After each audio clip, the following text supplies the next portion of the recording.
आज की छोटी सी क्लिप उन लड़कियों के लिए जो हमेशा ससुराल की बुराई करती हैं, ससुराल ऐसा है, ससुराल वैसा है। अरे भाई, कमी तो तुम्हारे मायके में भी थी। क्या तुम जिस घर से विदा होकर आई हो उस घर में सब कुछ परफेक्ट था? क्या आपके घर में कभी नोक झोंक नहीं होती थी? क्या आपके सारे रिश्तेदार नंबर वन थे? जो आप ससुराल में आकर ससुराल की हर बात को अपने मायके तक पहुंचाती हो या फिर समाज में और लोगों तक पहुंचाती हो।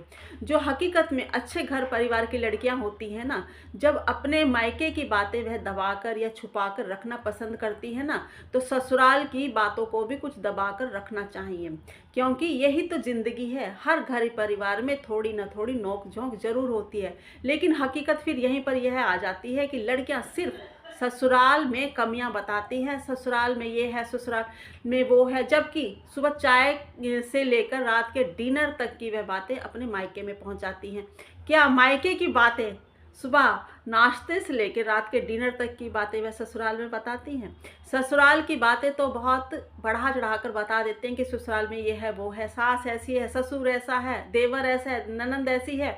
लेकिन मायके की बात कभी नहीं बताएंगे कि मेरी माँ ऐसी थी, मेरा बाप ऐसा था, मेरी बहन मेरा भाई ऐसा था, मैं कैसे दोस्तों में रहती थी, मेरे दोस्तों में कैसा बिहेव था। यह सब कोई नहीं बताती। इसलिए जो लड़की घर बसाने वाली होती है ना, जैसे वह मायके की बातों पर पर्दा डालती है ना, तो उस लड़की को अपने ससुराल की बातों पर भी पर्दा डालना चाहिए। ससुराल कभी बुरे नहीं होते, लड़कियां ससुराल को बुरा बना देती हैं।